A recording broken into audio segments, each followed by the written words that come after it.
theyeshiva.net. The Gemarah and Daf Amud Aleph on the bottom quotes the argument between the Chachamim and Reb Shimon ben Gamliel. Chachamim hold that the obligation to start inquiring and learning and teaching about Pesach begins 30 days before the holiday. Reb Shimon ben Gamliel holds 2 weeks. The Gemarah then discusses the logic, the source for each of the two views. The view of Tanakama, of the first Tana, is from the fact that Moshe Rabbeinu communicated the halachas of Pesach Sheni 1 month prior to the holiday in Parshas Ba'aloischa. On Erev Pesach, Yudalad Nisan, he shares also the laws of Yudalad Iyar, which is Pesach Sheni. Reb Shimon ben Gamliel responds and says, no, Pesach Sheni is a extension of Pesach Rishon. It's essentially a supplement for the first Pesach, and therefore, once he was already teaching about the first Pesach, because it was Erev Pesach, obviously it was time to talk about it. He already spoke about all concepts of Pesach, including Pesach Sheni, which is a month later, but it's not a proof that you have to begin regularly a month early to learn about Pesach. 2 weeks would suffice. What's the source of Reb Shimon ben Gamliel? Where did he come up with 2 weeks? So the Gemarah brings that in Parshas Boy, Moshe Rabbeinu on Rosh Chodesh Nisan, HaChodesh Hazeh Lachem, he speaks to the Jewish people about the Karban Pesach, which is on the 14th day of Nisan, meaning 2 weeks early. This, the Gemarah says, how do you know it was Rosh Chodesh? Maybe it was on the 4th day or the 5th day of the month. So he brings another source. The other source is from Rabbi Bar Shimi in the name of Ravina, because in Parshas Sefer Bamidbar, thank you, again in Parshas Ba'aloischa, Hashem tells Moshe to count, Hashem tells Moshe to make the Pesach in the proper time. V'yasu asa Pesach b'mayadai. This is the second year after coming out of Egypt, the month of Nisan. He tells him to make the Pesach in the proper time, which is 2 weeks from now. He says here again, how do you know it was Rosh Chodesh? Maybe it was not Rosh Chodesh. Maybe it was the 4th day or the 5th day of the month. That's when Hashem said it. We know that it was the first month, but how do you know which day? Reb Nachman bar Yitzchak gives a Gzeirah Shava, and the Gzeirah Shava is, it says, Hashem spoke to Moshe b'Midbar Sinai, and he said to make the Pesach in the right time. When it comes to Parshas Bamidbar, and he tells Moshe to count the Jewish people, it says also, he spoke to him b'Midbar Sinai on the first day of the 2nd month of Iyar. This is a year after they came out of Egypt, and he told them to count the Jewish people. And over there it was Rosh Chodesh, because it says clearly it was Be'echad l'Chodesh Hasheni. And here it also says B'Midbar Sinai, so we compare the two words, B'Midbar Sinai.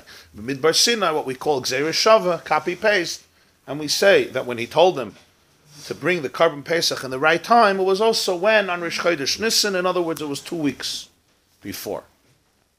Of course, you can say, somebody said, well, maybe Hashem told it to him on Rosh Chodesh, and he told it to him on Rosh Chodesh, but maybe he said it later, because by the counting, we know that he didn't say it later, because it says that very same day, he gathered the Jews and started to count them. In other words, he did it the very same day. So also in the Gzeirah Shava, when Hashem told them they should make a Pesach in 2 weeks, he also said it the same day. The Gzeirah Shava works for that as well. So therefore, we know that 2 weeks before, he started to prepare them for the Karban Pesach and tell them all the halachas. This is the source of 2 weeks. And that's Reb Shimon ben Gamliel's source. The Gemarah does not say, what do the Chachamim do with that? When it comes to their source, it says how Reb Shimon ben Gamliel disagrees. When it comes to his source, it doesn't say why they disagree with him. It seems strange. When it comes to their source, it says why he disagrees with them. When it comes to his source, it doesn't say why they disagree with him. It could be that the Gemarah thought that maybe it was an obvious disagreement, because basically, by Pesach Sheni, it's a strong proof, because Moshe Rabbeinu had a choice to communicate it in a week, in 2 weeks, in 3 weeks. There was a month left. There was no need, Erev Pesach, to tell them all the halachas of Pesach Sheni.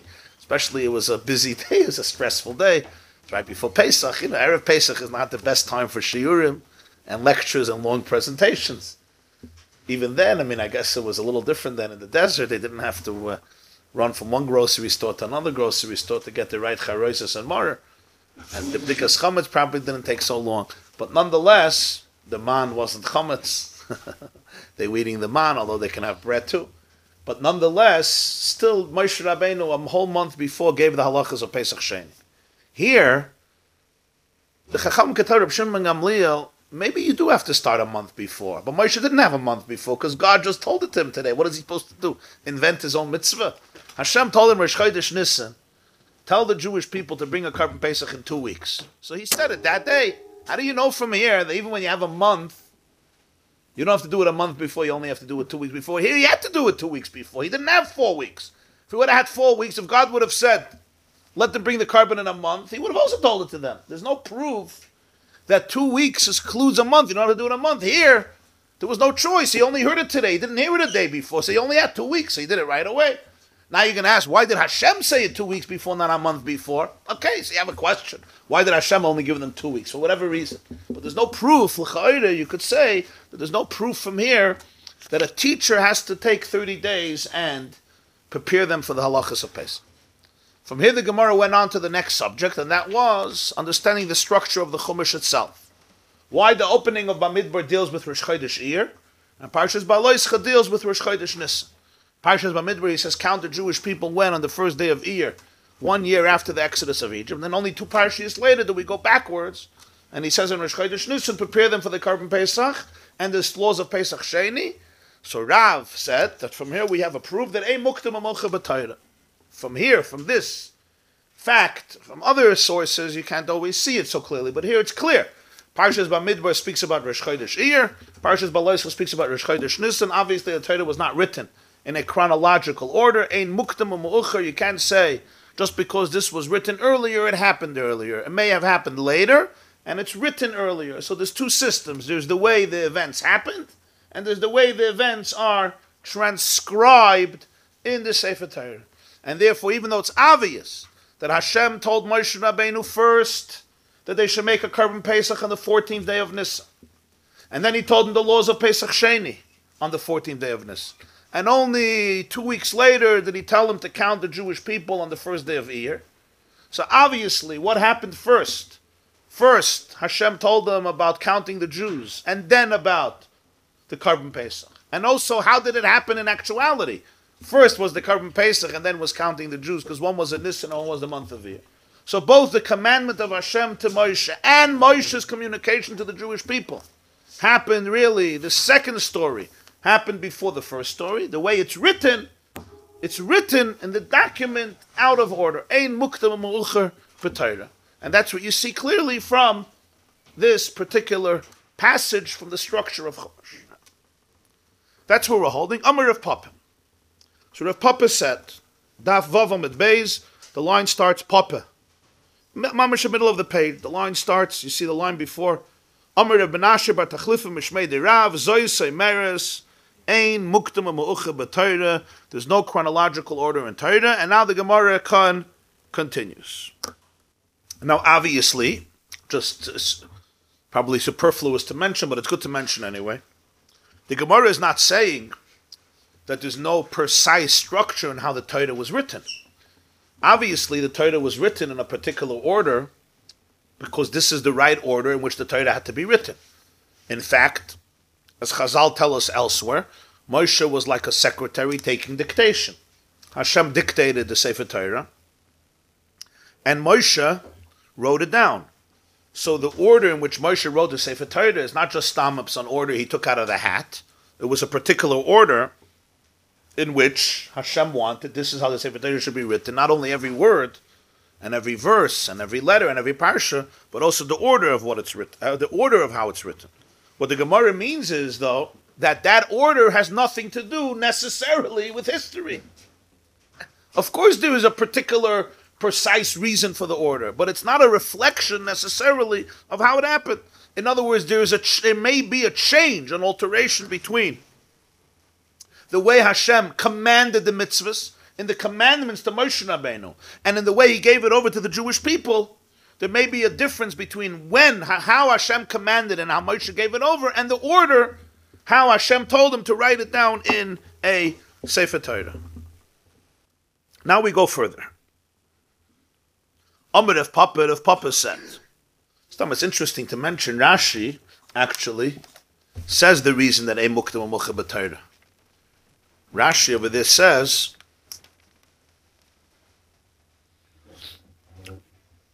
on that pasuk, in Ba'alois Chaperik Tes, it says Hashem told Moshe in the first month to do the Pesach. So Rashi says in the beginning of the Sefer you have the Parsha of Iyar. Here you have the Parsha of Nisan. This teaches you that there's no chronological order in Torah. And Rashi says, V'lama, why taka? Lama loy pasach bezu. Why taka change the order? This is page 404 in the Blue Chamashim. Perik Tes Pasuk Aleph. Lama loy pasach bezu. Rashi says, Meisho gnusen shal Yisrael. Because it represents a disgrace of the Jewish people. Shekol arbayim shana shal Yisrael b'midbar lo yikrivu ala Pesach zabulvat. All the 40 years in the desert, the only time they made a carbon Pesach was this one. So he didn't want to start off the Chumash with this story because it brings out something negative about the Jewish people. So that's why he starts off with a different date, the counting on Rosh Chodesh year. And only in the middle of Parshas Ba'alois does he go back to Rosh Chodesh Nisan. That's what Rashi explains. Perik Tes, Pasuk Aleph, in Ba'alois, the Rashi B'Chodesh Harishon. Rashi asks, the order here is out of order, like the Gemarah says. That's what Rashi is explaining, that Ein Muktam Mucha B'Torah, but Rashi gives a reason. Oh, you're asking a good question. They weren't told. If they weren't told, why should they do it? It's a good question. It could be, so it could be the pshat is, some explain, because we see by Pesach Sheni that they complained. Lama Nigara. Why didn't they complain? Why did Nish Ga'art? Mainly you're not told, but complain. Lama Nigar, we see right here that there were people who couldn't do it, and they said, why should we lose? And they got a Pesach. They got their own Pesach. Pesach Sheni. Could be that's the Pshat in Rashi. So, yeah. Complain, Complain about it. So according to this, what do we see from this Rashi? That Ein Muktam Mucha B'Torah is not an essential thing to do. It's not that he dafka wants to take it out of order. It means there could be reasons to change the order. In other words, usually if you don't have a reason, it may reflect the order. But it's not a must. It's not essential.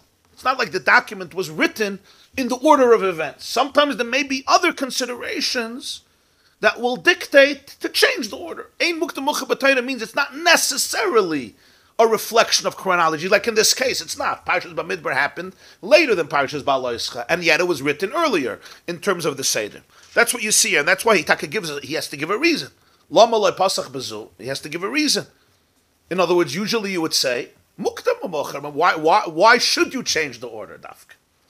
There are those Rishonim who Dafka say that it's Bechlal, in other words, from here it's mashma, that usually it was written in the order.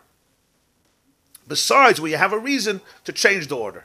Others say that Bechlal, the inyan of chronology was not negeya. It's not negeya to the documents of the Torah, which is also the mashmos we spoke last year from Teves Rabbeinu Perat, that essentially the Torah was written out of order. I gave the metaphor of DNA being out of the order, in order that one shouldn't be able to create any world he would like to. So from there it's mashma that it was dafka written in a oifon of Ein Muktam Mocher, completely out of order, not in the order the ideal order of Torah. So there's different ways how you learn it, but over here you see that Rashi gives a reason. What's interesting is that the source of Ein Muktam Mocher B'Torah is this. Because other stories you don't know for sure, but here there's dates, so you see clearly that it's out of order. Counting of the Jews was Rosh Chodesh Iyar, the Pesach was Rosh Chodesh Nisan, so you see clearly one was a month later, and nonetheless it comes earlier in Chumash. So over here it's clear that this is the source of Ein Muktam Mucha B'Torah. Whether you learn that it's only here and another few places, or it may be everywhere, but this is the source, somehow it's connected. The Torah chose to teach us Ein Muktam Mucha B'Torah from Pesach Sheni. There's a very interesting explanation in this I once saw, because the whole inyan of Pesach Sheni is Ein Muktam Mucha B'Torah. What's the concept of Pesach Sheni? That it's never too late. There's no such a thing, it's too late. The concept of Pesach Sheni is a sinishtakim fafala. There's no such a thing, okay, you missed it, now it's too late. The idea of Pesach Sheni is even though they missed it, they could still have a second chance as though they didn't miss it. So Ein Muktam Mucha B'Torah is very much reflected in the very theme that he's saying. Because what's Pesach Sheni? Pesach Sheni is the idea of, even though the time passed already, so you think you lost opportunity, and it's too late, you missed the boat. We say when it comes to Torah, Ein Muktam Mucha B'Torah. There's no such a thing that you're really, really late. You can go back, so to speak, in time, and redo it, and sometimes even transform the past. That's the concept of tshuva. The concept of tshuva is Ein Muktam Mucha B'Torah. It's not like it's too late in my life, it's over, I made all these mistakes, I ruined the family, I ruined everybody, I ruined this, now it's gone. The concept of tshuva, represented by Pesach Sheni, is Ein Muktam Mucha B'Torah. That Torah ultimately is rooted in infinity, and therefore there's no beginning, there's no middle and the end, and even at what seems like the end, brings you back to the beginning and you can redo it. You could complement, you could supplement, you can even fix it. Sometimes you can even reach a greater space. Was the Hagrava the same Pesach Sheni as Pesach Rishon? Yeah, a month later. 1 month later. Except that the context for it was completely different, right? There wasn't a nation doing it. Right, only a few individuals. But the Hagrava you're saying was exactly the same. Yes, 1 month later. 1 month. This is the second anniversary. They left Mitzrayim, Tesvav Nisan. The second year in the midbar they made the Pesach, and a month later they made Pesach Sheni. Why didn't they do 4 years on Pesach? Why didn't they do Pesach for 4 years? Why didn't they do for all 40 years? Actually, it says Gnusan Shei Yisrael. Some say because there were new babies and they weren't circumcised, they couldn't circumcise them in the desert. And Kelal boy, there were different cheshbonos. The Parshas they weren't told. That's the question. Why he says it's Gnusan Shei Yisrael. So some say because they didn't complain. The Lama Negara. Amar Rav Papa said, Lo Yamaron. When do we say Ein Muktam Mucha B'Torah? Ella B'Trei Inyani. Only if it's two separate Parshas. Rashi says Trei Inyani is two Parshas. When we say Parshas, we don't mean Bereshis Noach Lech Lecha Vayerech HaYisara, right? Remember that. Parshas means within every Parsha itself, you'll see every few psukim, or every point, you'll see either a samach or a pei in every chumash, right? Which is stuma and psucha. Parshas means that the Sefer Torah was written in sections. Each section is called a parsha. A section could be 3 psukim, a section could be 4 psukim. And between one section and another section, there's always space in the Sefer Torah. Either it's called a psucha, which is it's more open, or stuma, which is it's more sealed, it's in one line, it's just a space in between that line, or a psucha means you started on a new line. But the point is, 2 parshas means, for example, if you take Parshas Ba'aloischa, Perik Ches ends a parsha, and Perik Tes, you'll see a pei starts a new parsha, but right before that, Pasuk Chav Gimel already started a new parsha. The Torah was divided into many, many parshas, into many, many small sections. Within a parsha itself, you can have 50 parshas, you can have 60 parshas. Sometimes every few psukim, you'll see Samach, Pei, Samach. Every parsha is filled with little parshas, which basically represents a section. And in the Sefer Torah, it's very, very important because there's going to be a space. You're going to stop and it's a space, which means it's a new parsha. Again, the spacing could be in 2 different ways. One is called psucha, one is called stuma. One you start a new line, one you don't start a new line. But nonetheless, each one is called a parsha. So Rashi says, when he says, b'chad inyana, b'trei inyana, he means not 2 topics, 2 parshias, which are usually 2 topics. That's why it's a new parsha. Could be a new topic, could be not, but generally it's a new section. So Rav Papa said, when do we say there's no chronological order? Only with 2 Parshas. So you could say that sometimes Parsha number 1 happened after Parsha number 2. Really, it should have been number 2, but it's written as number 1. That you could say, Rav Papa said. Aval b'chad inyana, but the order of psukim in one Parsha, ma'ide mukta, ma'ide mucha. What was written first is first, and what was written later is later. That's Rav Papa's point.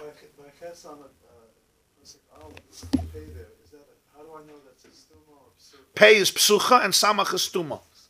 You see, at the end of Pasuk Chavav, in Parshas Ba'aloischa, Perik Ches, the end of Pasuk Chavav, you see a pei, that's a psucha. But go back a few lines, at the end of Pasuk Chav Beis, before Pasuk Chav Gimel, you see, is a samach, is a stuma, right? Go to the next page before Pasuk Tes, you see, psucha. And go to the bottom of that page after Pasuk Yadalit is a stuma, you see? So the psucha would mean it's a separate line in the class? Yeah, so actually, the way they did this chumash is they reflected as the way it's in the Sefer Torah. Look at it; it's good to know this. If you'll open up to page 404, okay, take a look in the blue chumash on page 404, right? Parshas Ba'aloischa. I'm just giving one random example. Perik Ches Pasuk Chav Beis, right? Ala Levim Kein Asu Lahem, right? There's a stuma, samach, yeah? Where does the next pasuk begin? On the same line, there's just a space. Now go a little further. At the end of pasuk Chavav, there's a psucha. Where does the next pasuk begin? On the next line. That's what psucha. Psucha means it's open. Stuma means it's sealed. It's sandwiched in. You don't start a new line. You don't just leave it open-ended, as we would say. You start the next section on the same line, so it's sealed from both sides. It's sandwiched in from both sides. Where a psucha, it's not sandwiched in. You basically leave the line open-ended. You don't end the line. You're going to start the next line. So you'll see the next page also. After pasuk ches, they have a psucha, so they leave the rest of the line open. Now go to the bottom of the page 405, pasuk yudala. They have a stuma, you see, and they'll start the next section on the same line. Pasuk tesvav ubeyoyim. And this goes through the entire Chumash. It's interesting, there are two parshas that don't have parshas inside of them. Psuchis and Stumas. Parshas Vayetze doesn't have, and Parshas Miketz doesn't have. And it's an interesting question why the entire Parshas Vayetze, from the beginning till the end, is absolutely, you won't find Pei or Samach, even though it's a pretty loaded parsha. There's a lot going on over there. But there's absolutely no breaks. And the same is true in Parshas Miketz also. There's absolutely no breaks. But when you come to other parshas, you see it. Like even Vayigash doesn't have a lot, but it has a few. It has a few breaks. But other parshas don't have. Between Vayigash and Vayichi, there's also no break. That's why Rashi says, Lama Parshazu Stuma. Lama Parshazu Stuma. But in Vayichi itself, you have many breaks, constantly, right?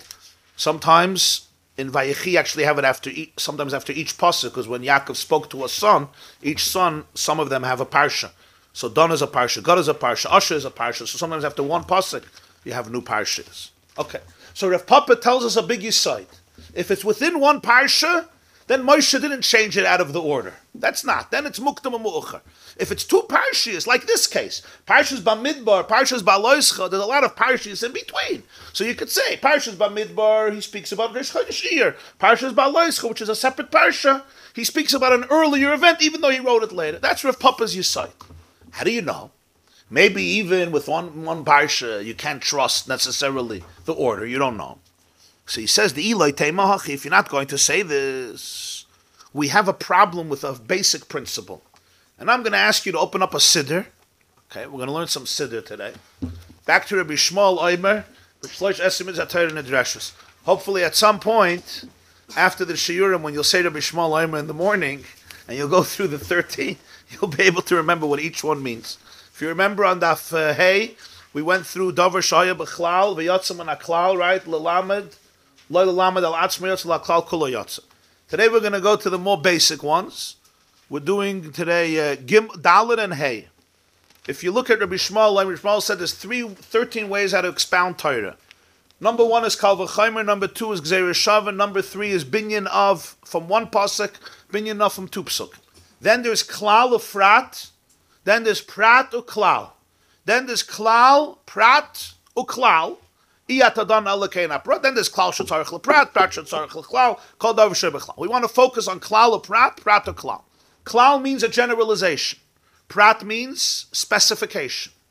Klal is the collective, like you'll say Klal Yisrael. Or here's a Klal, a principle. And then Prat is specifying, identifying a detail, right? Prat means a nuance, a detail. It's a specification within the Klal. For example, you'll say Klal Yisrael is every Jew is part of Klal Yisrael. Then you'll say a Prat means one individual which you pluck out of the Klal. You have a whole field which is the Klal, and then you may pluck out, you may take one fruit which is a Prat from the Klal, right? That's Klal is the general, and Prat is the specification. Comes Rabbi Papa and says, Eloi Teimach, if you're going to tell me that even in one parsha, the order is not necessarily reflective of the way Hashem spoke to Moshe, and Moshe spoke to the Jewish people, then Klal Uprat. When we speak about Klal Uprat and we say, Ein b'chlal ela masher b'frat, dilma pratu klalu. Maybe it's prat to klal, not klal, or prat v'su, and further, prat to klal. When we speak about prat and klal, and we say nasa klal moisef ala prat, the klal adds to the prat. Dilma klal or prat, or maybe it's really klal or prat. What is Rav Papa telling us? Rav Papa is saying 2 of the 13 methods by which we interpret Torah is klal and prat, and then prat or klal. What's the difference? Sometimes you'll see in Chumash a klal, and then you'll see a prat. Sometimes you'll see in Chumash a prat, and then a klal. Let's give an example. Open up your Chumash to the order, yeah. And that order is very, very meticulous, because that's how we define the halach. If you'll open up a Sefer Vayikra, first pasuk of Sefer Vayikra, the second pasuk of Vayikra, if you have your blue Chumashim, it's going to be page 286, yeah? Vayikra al Moshe, Hashem calls to Moshe, and he says, 286, pasuk Beis of Vayikra, take a look. David b'nei Yisrael v'amarta aleya, Adam ki yakriv mikem carbon l'Hashem. A person who's going to be makriv a carbon, now listen, mina behema, from a behema. If it would have stopped here, what would have you said? What do you bring for a carbon? Behema. What's a behema? Any mammal. Any mammal is called a behema. Mina behema. Behema means an animal. Then he says, min ha-bakar. Ooh. Min ha-tzoin. Ooh, now you're backing off on me. Takrivu es karban. This is klal or prat. This is classic. You started off with a klal, and then you went to a prat. Tzoin are sheep or goats, are called tzoin. Bakar are bulls or cows. Bakar are basically one species. It's an ox. Tzoin is one species, 2 species. A sheep or a goat is called tzoin. So first you started with behema, which includes many species. Then you went to prat. So we have a halal, we have a principle. Ein b'chlal ela masha b'frat. Since the prat comes after the klal, so basically we started over the klal, but then we said we don't mean the whole klal, we mean only the prat. That's a good question. Why start with a klal and then negate it? Just start with the prat. Just say that's a good question. In other words, there's some point there's something he wants to bring out through the klal, right? He wants to bring out something through the klal. It's a good shaila, and you always have to understand that. But we take the klal only seriously in the sense that it's the beginning of the prat. But ultimately, we only bring a carbon from 2 types of mammals. 3 types. An ox, a sheep, and a goat. Nothing else. You can't bring a chicken as a carbon. You can't bring an antelope as a carbon. You can't bring a giraffe as a carbon. Even kosher animals. Even kosher behemoths. Forget non-kosher. Even kosher animals, everything is not kosher for a carbon besides 3. Bakar and tzoin. Sheep, goat, and ox. I would think that the Chumash also says right? So you could sure you have a klal first, because otherwise you wouldn't be able to say gedi lav dafki gedi. It's so any right. So yeah, you're right. You're right. Well, all problems usually excludes something. Excludes those that pious, like buffaloes you couldn't bring. Although you can say right. So that's what we say. Ein b'chalal ela masha b'frat. We will only take from the klal what exists in the prat. In other words, we limit, we restrict, we're mitzamtzim, the klal to the prat. And we say, behema, yeah, only tzoin and bakar. Is that a behema? It's also a behema, but it's a very limited part of the klal. Frek Rav Papa, how are you doing this? If you tell me that in one parsha,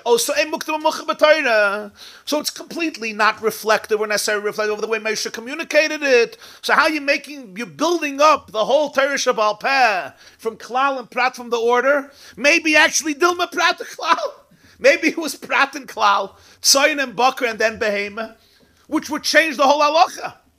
And then he goes the next step, v'su. Prat or klal. What happens when Torah first has a prat and then has a klal? What do we say?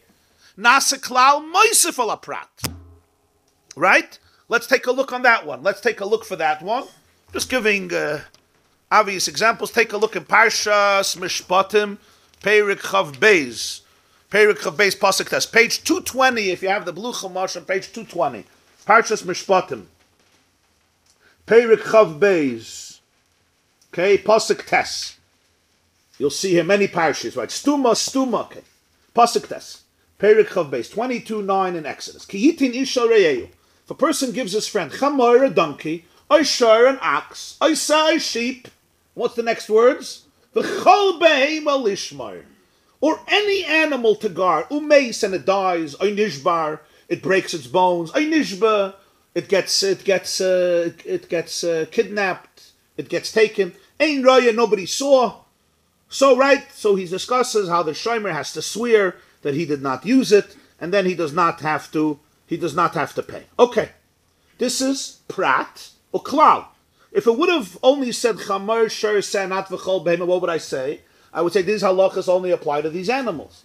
But because after that it says v'chol behema, so this is called nasa haklal moisef ala prat. The klal now expands the prat. Even though I started with the specification, I now go beyond and I say kol behema, any behema. So it's the exact opposite of klal prat. When it says klal prat, the klal gets defined by the prat. When it says prat to klal, the prat gets defined by the klal. You understand? It's the exact opposite. And the reason is order. It's all order, order, order. When the klal came before the prat, and the prat came after the klal, so the prat redefines the klal. I say, which behemoth? Bakar sign. When the prat comes before the klal, and the klal follows the prat, so the klal is explaining the prat. The prat is not explaining the klal. Klal to prat, the prat explains and defines the klal. Prat to klal, because the klal comes later, the klal explains the prat. When I said a donkey, a sheep, a goat, an ox, what did I mean? I didn't mean an ox. I didn't mean a donkey. I meant the behemoth. I'm giving examples of behemoth. I don't care if it's an elephant or an ape or a gorilla, although you have to be careful with those shmiras probably. It would have been takadim. Both would have been. Then the halacha would change. Of course, if you tell me that really Moshe Rabbeinu said first, yeah? He said by Adam ki Yaakov mekam karbon lashem min hatzoin min habako min hatzoin min habehemet akrivu es karbanchem. Then what would be the halacha? You can bring any animal. Bring an animal. The whole halacha changes. And here also the halacha would change. If Moshe Rabbeinu would have said ki yitin isha reyeyu behema chamor shorei seh, what would I say? If I give anything besides these animals, this halacha doesn't apply. So Rav Papa says, so you have to say that in one parsha, of course it's muktam amocher. What he said, the order was exactly the way it was written. And that's why we take seriously klal prat, and we take seriously prat to klal. Two parsha is fine. Bamidbar and Balois I have no issue. But when it comes to one parsha, like these cases, it's within one pasuk, it's in one parsha. Klal prat, prat to klal is very, very precise. This is exactly how he said it. He said it this way, and therefore the writing is a reflection of that. It's a reflection of that halacha. That's Rav Papa's word. Rashi says, let's see Rashi.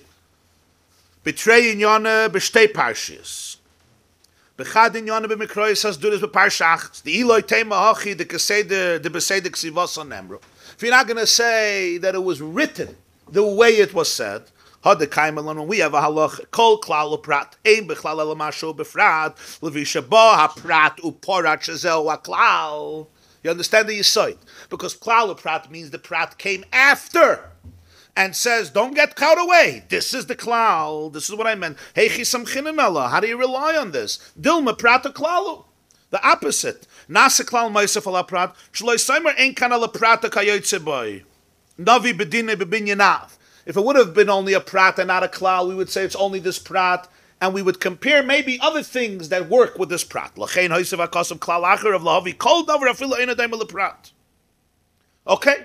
so this is Rav Papa's proof. Frag the Gemarah, there's a big problem here.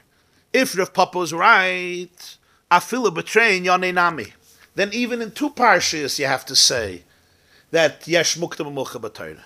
If Rav Papa was right, that klal uprat prat to klal teaches me, there is, Torah follows the order of the way it occurred, the way it transpired, then this limitation, this condition that Rav Papa made two parshas, one parsha doesn't make sense, even two parshas. Why? According to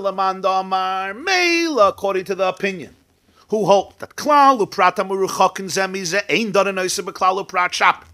The opinion who holds that when a klal and a prat are distant in chumash, you don't explain it, you don't study it, you don't judge it, you don't darshan it. Fine, gesund to hate. Elaman the Amar Donin, but the one who holds that a klal a prat even in two separate parshas, you still darshan it. Ma'ikal meimar. What is Rav Papa going to say over here?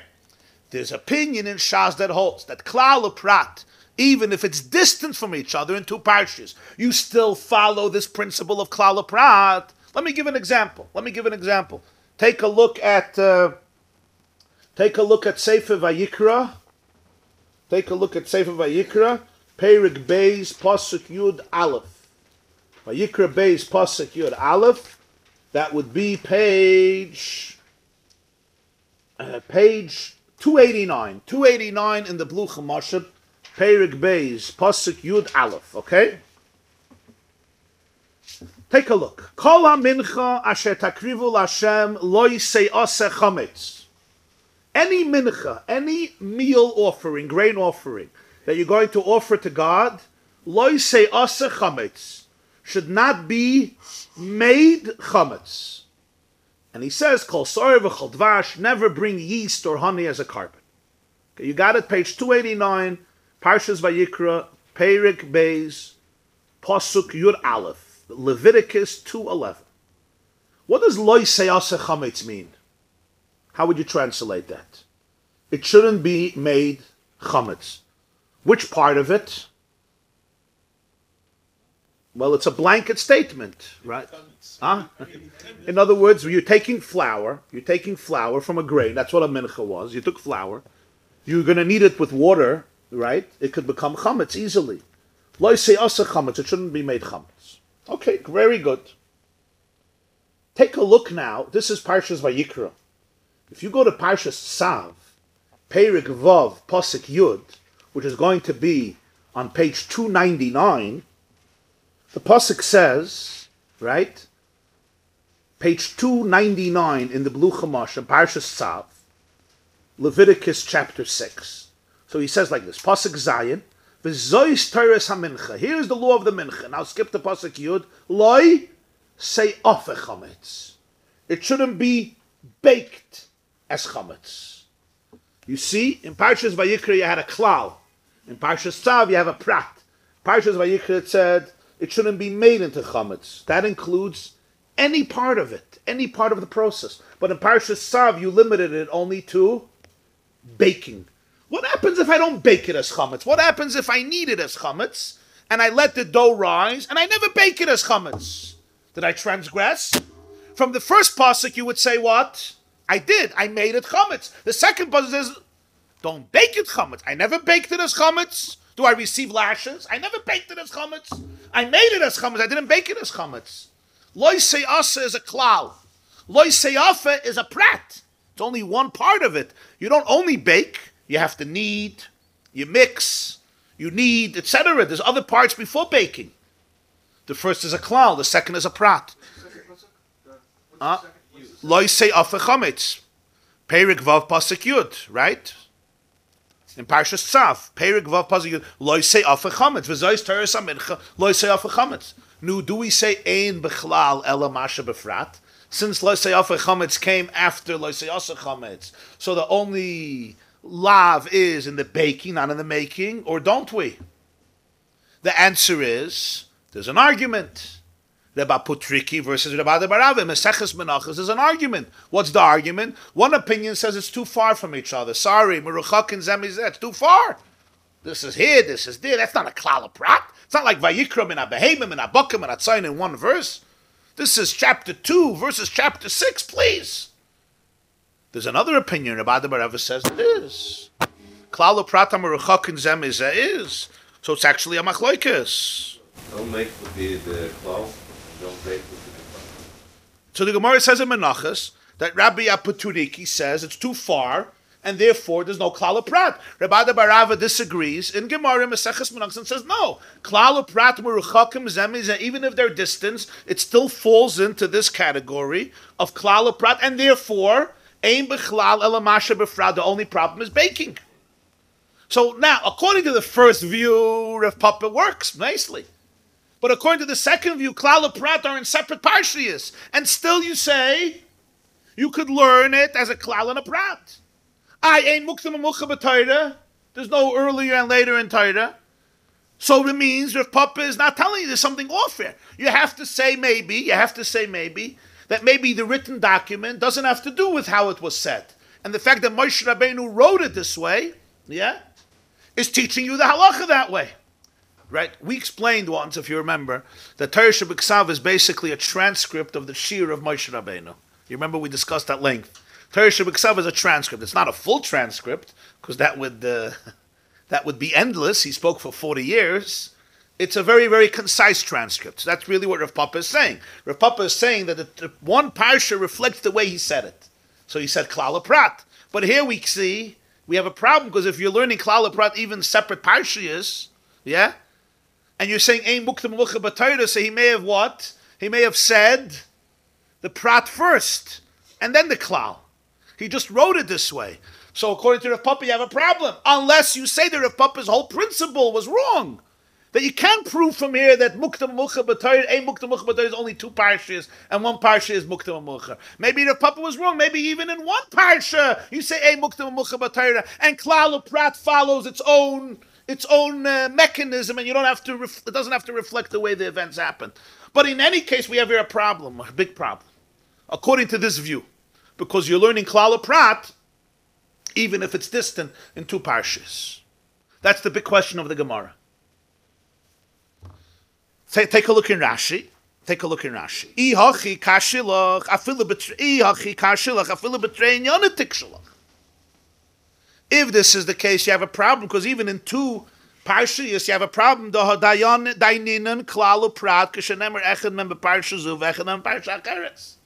We do follow the ideas of klal and prat even in two parshas. This wouldn't be a question. Ain't done into the one who taka holds that when they're distant, you don't study them. And Rashi says, this is an argument in Masechta Menachos. On Dafnun Hey in the Perat Kol HaMenachos, the argument I just mentioned about Lo Seyasa Chametz and Lo Seyafa Chametz. And Rashi says the argument exists in one more place. And the second argument, the arguments exist in Masechta Baba Kama and Perat HaChoyvel, Daf Pei Hey. But so this argument exists, and according to the second opinion, that Klal Uprat HaMeruchokim, done in, we have a shtickle, we have a big issue with Rav Papa's statement, with Rav Papa's observation. Now, Stam, just to show you, what comes first? Masechta Baba Kama, Masechta Menachos. Everybody knows Masechta Baba Kama comes first. So when Rashi quotes the two arguments, that the argument is in two places, shouldn't he first say Pluktehi Baba Kama, which is in his Zikin, and then Menachos, which is in Seder Kachim? First comes Baba Kama, then comes Ma. You can say Ein Muktam Amucher in Rashi also. Rashi wants to say Ein Muktam Amucher. Huh?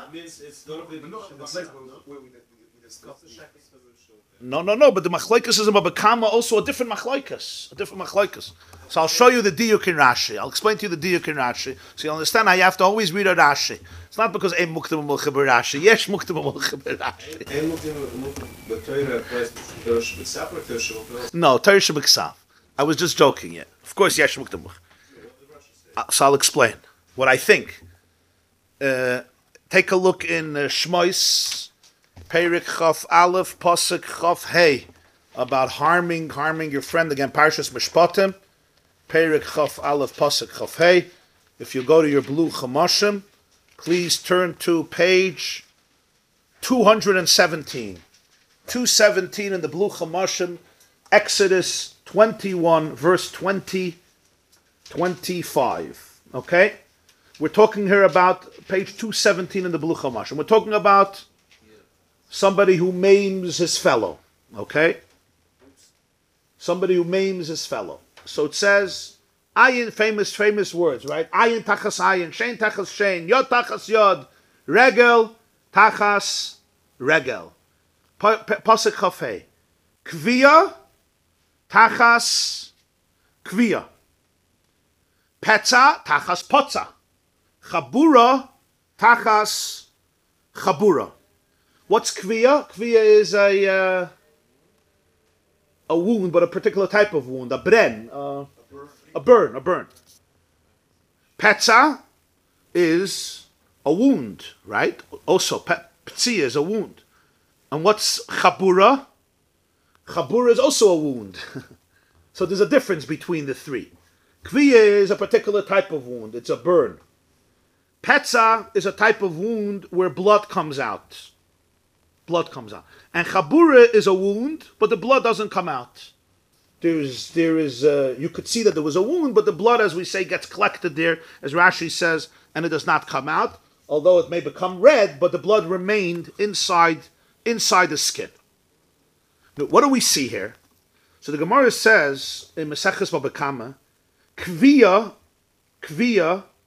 is a burn, right? Chabura is a wound where blood doesn't come out. But now, in the wound, you could see the blood. You could see it gets red, right? Huh? Like a punch, yeah. What? Hematoma. Yeah, there's a punch.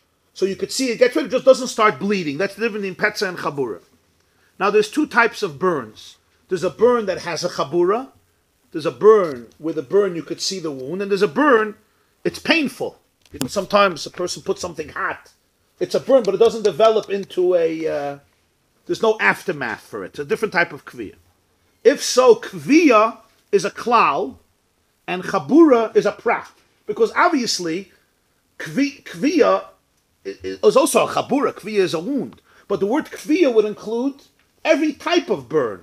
Chabura is a specific type of wound where you have to be able to see the results. And petza is even worse because the blood comes out, the person is bleeding. Chabura, you see it. But kviya, if we would just say kviya without chabura, I would say, even a burn, where you don't see any wound, would be included in this. So Mela the Gemarah says, kviya essentially is a klal, and chabura is a prat. But it's a klal of prat, hamuruchakim zemizeh, because petza is in the middle.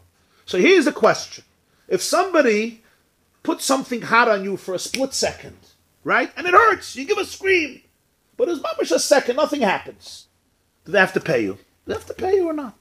Do they have to pay you? You come and you say, this was tsar, how much would you pay? How much would you want for somebody to do this? You would say $10,000, I'll be moich. Pay $10,000? You have to pay him for it. Even if there's no other, do you have to pay for it or not? Depends. If chabur is a prat, so it limits the klal. The problem is it doesn't come right after kviya, it comes with the break. This is called klal prat hamuruchakin zemizeh. But this is still in one pasuk. It's distant from each other. So actually, this is a machlokes. Ben Azai holds that it's klal prat, and therefore you don't have to pay for a kviya that doesn't have a chabura. That's the shit of Ben Azai. If it's only tsar without chabura, it hurts, you know. Somebody puts something hot, but there's only tsar, you don't have to pay. Rabbi disagrees, and he says there's no klal prat here, and therefore even a kviya without a chabura, a burn without a wound, you have to pay. Why? Because this is not a klal prat that you could expound on. Because it's far from each other. What makes it far from each other? There's a separation of three words. Petza, tachas potza. Okay? Now, certainly, what would Rabbi hold in a case of Vayikra and Sav, where it's two separate parshas? For sure, he would say you don't learn the klal prat. But even in one pasuk, if it's far, now you see why Rashi brings this to second machlokes, because really this machlokes is not so relevant to our Gemarah.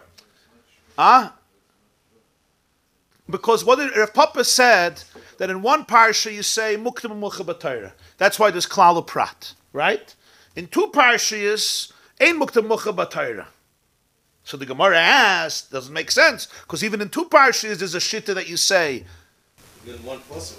you say klal prat, right? So Mela, how does it work? So Rashi says it's a plukta. The first is Masechta Menachos, where it's clearly two parshas, but then he brings the second place. But in the second place it's a different inyan, because even in one parsha they argue.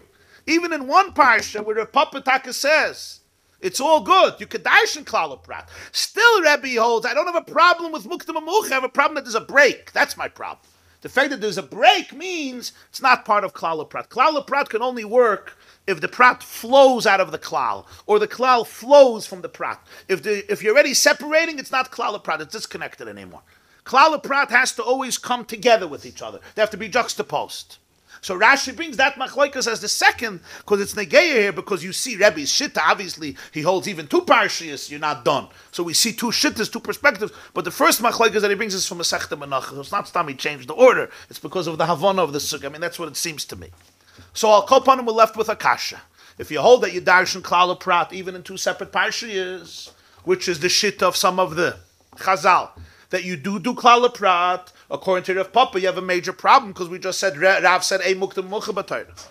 And for the Gemarah, Afilu L'man Da'amar.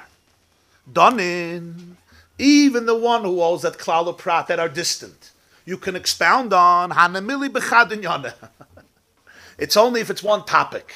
And here in Yonah has to be topic. Avol B'trei in Yonah. If it's two topics, then Ein Donin. He also would hold that you do not expound on Klal Prat. In other words, Rav Papa first said that in one parsha you say Muktam and Mu'uchar. It's B'diuk. This is how it happened in one parsha, and that's why we could learn Klal Prat and Prat Uklal. But what if it would be two separate parshas we understood? Over here, we're not sure. We don't know. Maybe it's Muktam and Mu'uchar, but maybe it's not. As we said, Ein Muktam Mucha B'Torah. It's not sure. So in Mela, we should l'chayda not be able to learn Prat or Klal Prat. Now the Gemarah says, but we see that in two parshas there are those who say you also do Klal Prat or Prat or Klal. So that's why we have to say that what Rav Papa meant, or Rav Papa said, was that if it's in one parsha, you could always do Klal Prat, Prat or Klal. It's not a problem. Why? Because you say Muktam and Mu'uchar. But now we're saying one more thing.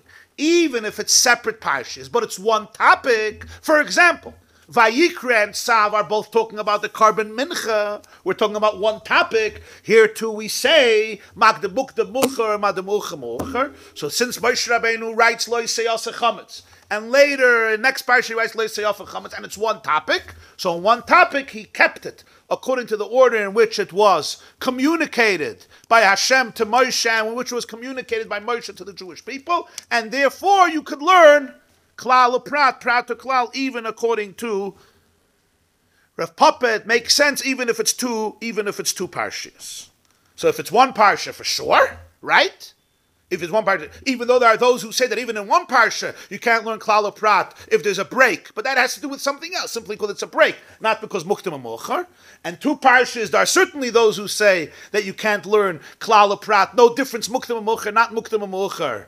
But over there you don't have to say this vart. But even the opinion who holds you do Klal Prat, you can still say it works because Madam Mukta Mucher, Madam Mucher Mucher. But certainly when it comes to our sugya, which is dealing with Parshas Bamidbar and Parshas Bahaloischa, it's for sure a Mukta Mucher B'Torah because it's not one topic and it's not one parsha.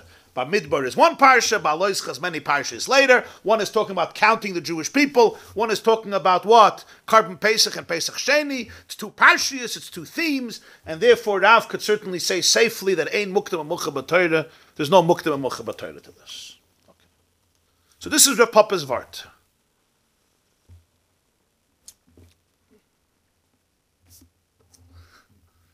Tell you a geschmack vart I once saw. A Yid knows the Rebbe Heschel from Krakow. You once heard the Rebbe Heschel from Krakow. So he once said a very nice word. So Rav Papa says that what? Lo yamarna lebetrein Yonah. It's only two parshas, but one parsha I know. I know for sure that Muktam and Mucha B'Torah. Says how did Rav Papa know this? So Parshas Rav Papa was forced to know this because he said the whole Yesod of Klal Prat is based on this.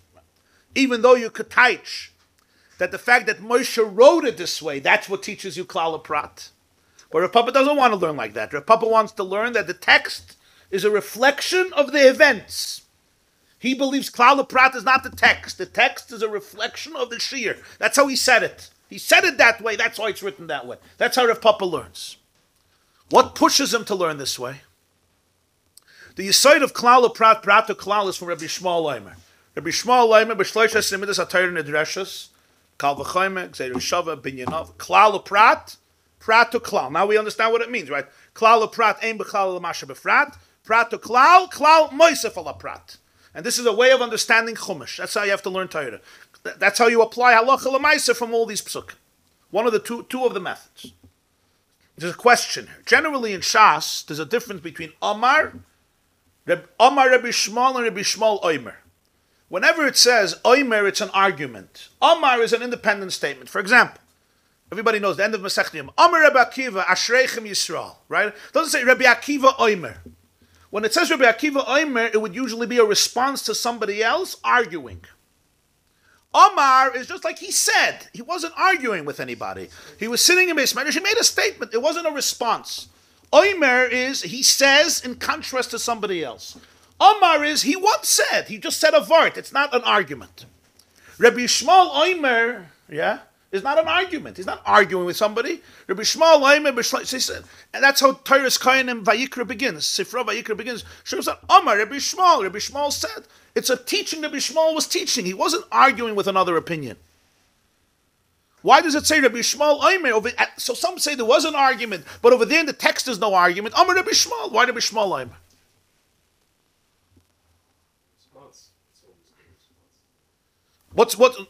So you have to have a different explanation for the Omer. The answer is, take a look at another Kelal Perat. Well, maybe not another Kelal Perat, but at another two words that should be in order, but they're out of order. Avram Avinu passes away. Who comes to his funeral? If you look at Parshas Chayesara, and go to page 68. 68 in the Blue Chamashim, Genesis chapter 25, verse 8 and 9. Bereshis Perik Chav Dalet, Chav Hey, Pasuk Ches and Tes. Page 68, all the way on the bottom of the page, the right column. Avram lived for 175. Vayigva vayomis Avram b'seva toiva zakim b'savea v'yasef alam. Avram Avinu passes away. Okay, now listen. Vayikbru oiso Yitzchak v'Yishmael banov. Who buries Avram Avinu? Yitzchak and Yishmael, his sons. His two sons, Yitzchak and Yishmael, bury him. Al Maras HaMachpelah, Zdei Ephraim and Tzochar Achiti Asher Al Pnei Mamre. In the cave by the field of Ephraim, the son of Tzochar, on the face or in the presence of Mamre, as he continues the field that Avram Avinu bought to bury his wife, and that's where Avram and Sarah are buried. Take a look in Rashi, Yitzchak v'Yishmael. Here's the problem. Who was older? Yishmael. Yishmael was 13 years older than Yitzchak. 14 years older than Yitzchak. As a result, who should have gone first? L'chayri Yishmael. So Rashi. Mikan sha'asa Yishmael tshuva. From here we see that Yishmael did tshuva. And that's why he let Yitzchak go before him. He honored Yitzchak knowing that Yitzchak is the spiritual heir of Avraham Avinu, even though he's the younger baby brother. But Yitzchak comes from Sarah, Yitzchak represents the legacy of Avraham Avinu. Yishmael recognized this. Not only did he not harass Yitzchak, he respected Yitzchak. So when it came to the Levaya, he said, Yitzchak, you go first. So from this order change, we see a whole story that we don't know in Chumash. We know that Yishmael was thrown out of the house. He was expelled together with his mother. And that's it. Chasal said the Pesach. That's the end of Yishmael. And suddenly here, the Torah makes a change. What's the change? Yitzchak before Yishmael, which is out of order in terms of chronology, in terms of history, to teach me that Yishmael did tshuva, as Rashi brings from Baba Basra to Zion, v'hi seva toiva shenev Rabbi Avram. That's what Hashem meant to Avram Avinu. You're going to die in a good age with nachas, because even Yishmael will have done tshuva, and Avram Avinu got to see Yishmael come back. Okay, beautiful story. So the rationale from the fact that Shmuel gave a place to Yitzchak, and therefore it shows the respect to Torah. Yeah, and the fact that he came to the funeral, he came to his father's funeral. Good place to network. But why did he let Yitzchak go ahead of him? Why did the rationale from the fact that it's called Bona? Why did the rationale from the word Bona? Now here I have a question. Frag the Rebbe Heschel. 1 second. Maybe Yishmael didn't let Yitzchak go before him. Maybe Yishmael went before him. That's what happened. When Moshe wrote the Torah, Moshe honored Yitzchak more than Yishmael. So he wrote Vayikbru Yitzchak v'Yishmael. It didn't happen this way. Yishmael said, I'm going first. Maybe they even had to call in the Shomrim and the Misaskim. I don't know they had to call. Maybe it wasn't so simple. When Moshe wrote the story, he's not mechuyev to give Shivas to Yishmael more. Vayikbru so Yitzchak and also Yishmael. But the Chazal didn't learn it that way. The Chazal learned that what it says is the way it happened. It's a reflection of the way it happened. It was Taka, Yitzchak, and Yishmael first. It's not I'm writing Yitzchak because he's more prominent. It happened that way. Yitzchak Taka went first without a fight because Yishmael wanted it that way. This would explain how Yishmael became such a holy Jewish name. It's a Pella. We don't have a Jewish name Esav. I never heard anybody name their son Esav. Yeah? Or Lavan, or Bilam. Yishmael remained a Jewish name to the extent that the Kohen Gadol's name was Rabbi Shmuel. The Tana Rabbi Shmuel is named, Rabbi Shmuel, named after Yishmael. Then we come to name. How did Yishmael become a Jewish name? Even Kairach, you don't hear a name Kairach.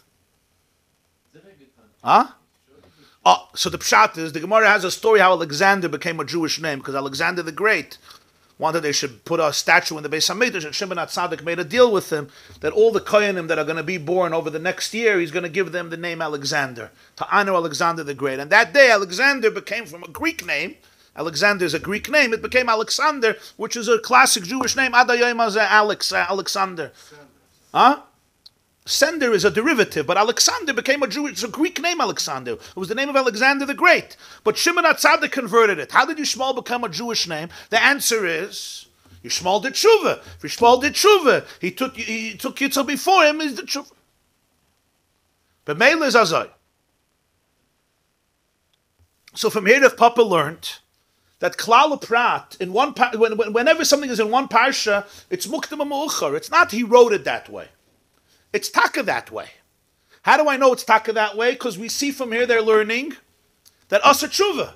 How are they learning that asa tshuva? Because not Moshe wrote it. Because it happened that way. So from here, if Papa learned that in one parsha, so if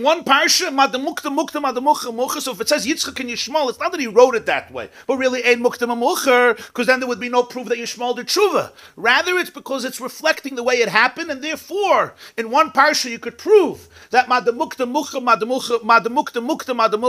that's why you can learn Kelal Perat, Prat Kelal in one parsha, because you see it from here.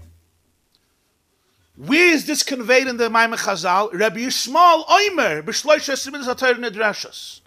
So we asked, why does it say Rabbi Yishmael Oimer, not Amar Rabbi Yishmael? So he says, Rabbi Yishmael Oimer. The name Rabbi Yishmael says this. The name Rabbi Yishmael says Kelal Perat, Prat Kelal. The very fact that he has a name, it's not Omar Rabbi Yishmael said. Rabbi Yishmael, the very fact that there's a name, Yishmael Oimer, that tells you that you could learn Kelal Perat, Prat Kelal. Why? Because the fact that there's a name Rabbi Yishmael means it's a Jewish name, it's a holy name. How did it become a holy name? Because Yishmael did tshuva. How do you know Yishmael did tshuva? Because it says Yitzchak and Yishmael. How do you know from Yitzchak and Yishmael that Yishmael did tshuva? Maybe he didn't do tshuva and Moshe Rabbeinu changed it, because in one parsha he didn't change anything. He did it exactly the way it was. That means Yitzchak came before Yishmael. So Yishmael did tshuva. So Mele Rabbi Yishmael, the very name Rabbi Yishmael Oimer, it says that there's 13 midas that you could learn Torah from, and one of them is Kelal Perat. How can you learn Kelal Perat if ain't muktam mucha b'Torah? Because in one parsha you say yes, muktam mucha b'Torah. V'haraya from Yishmael.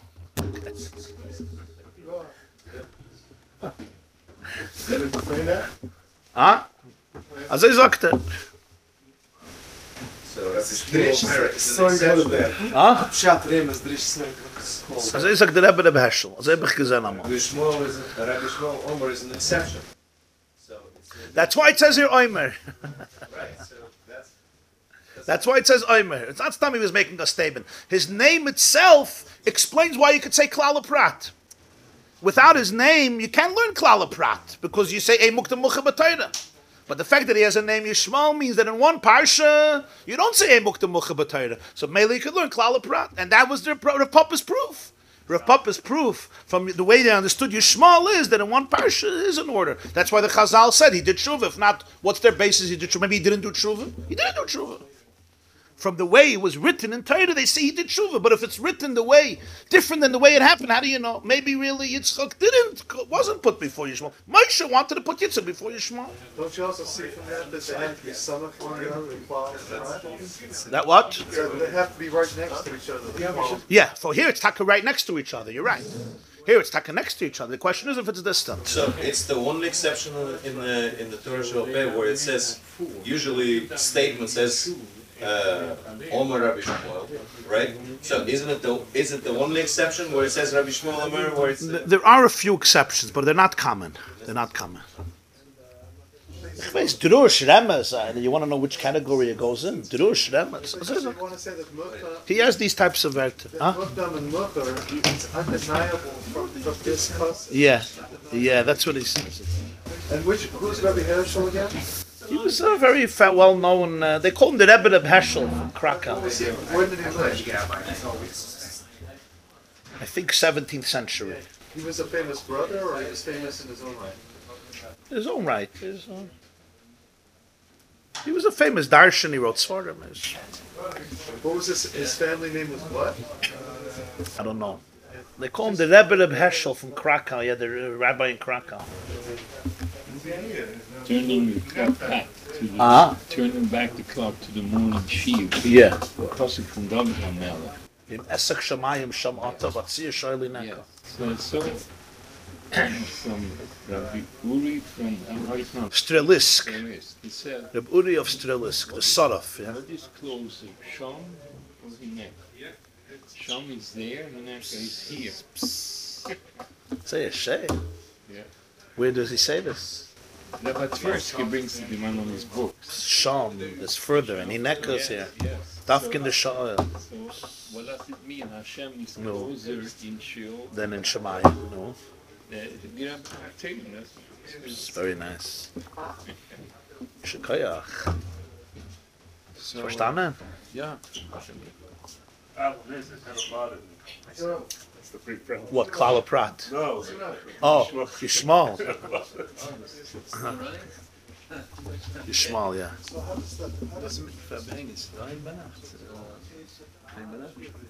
No? Lama Negara. I'll take a look. I don't think. I have something tonight. So how does the Tomorrow? concept of, Lama Zan. Chlamidiyazan. Linadin. how does the If you need concept anything of from me, let me know. Okay. Can't switch down. Yeah, we know. Yes. how's the concept where you've got two klal Yeah. in different places that are Yeah. pushed together? Does that fit into this paradigm? No, that's something else. Yeah. We have to still go through the 13 principles. No, but I didn't. That's one of the 13 principles. I didn't. Well, it's connected. It's connected. Okay, shkoyek. This was two of them. Kelal Perat, Perat to Kelal. Shkoyek, thank you. Got Wonderful, it? Wonderful share. I have to do some chazara. Okay, it's good to go back to the basics, Pasha, to get to know the. the. Atomized, it's beautiful, bro. So we go to the psukim and see. Yeah, yeah. It's really helpful. People learn through this Gemarah. They don't see the psukim. It's not. It's really helpful. But that's the way Moshe wrote it. When it was, Yeah. it wasn't like later when you had these No. chapters, whatever. No. The stuma and the psucha, yeah. What's the Stuma and Psucha related to Neilem and Gilu? What do you say? Was fragst du? What's the Yisod? When is it Samach? Why sometimes the Samach, or sometimes the... Well, according to our tradition, Moshe Rabbeinu received the Torah on Har Sinai, divided into psukim and parshas. No. Yeah. It was divided into psukim and parshas. Some are psucha, some are stuma. So what he's saying is that within each parsha, within each psucha and stuma, and certainly within each pasuk, over there's real order. You don't say emuktam amuch, because that division was already original. Would the Samach is the original? Yeah. My understanding is he's trying to do that. He did. He's the one who put it in. When Moshe wrote the Sefer Torah, there was already a division of parshas, psuchas and stumas. Prakim is something else. It's much later. What don't you understand? Said And then afterwards, He wrote up the Sefer Torah. so he put the samach in the pay. Yeah. Well, in the Sefer Torah you don't have the word samach and pei. In Chumash you have samach and pei. Sefer Torah you have the structure, So the when is spaces. When is this a samach and when is this a pay? So psucha means it's more open. It's a bigger break, and stuma is more Depends closed. on the story or depends- Usually, yeah. There's a reason why each one is stuma or psucha, yeah, obviously, yeah. Sukkah starts always from a new line or not necessarily? Or just space. Yeah. It starts from new Yeah. Stuma, you have the space of 9 letters, but then you could continue on the same one, unless if you don't have nine letters left on that line, you're almost at the end of the line. Yeah. Because between stuma, between the two sides, you're going to have the space of 9 letters. There's no halacha that you have to make it that it's in the one line, two Parshas, the stumma, in the same line. No. If you don't have enough letters. They had the explanation on the Yeah. Urim because he said if somebody who's 40, in highest heavens, Sham. Hashem is removed. Sham. If he's humble and lost. Say a shekel. This class is brought to you by theyeshiva.net. Please help us continue the classes. Make even a small contribution at www.theyeshiva.net/donate.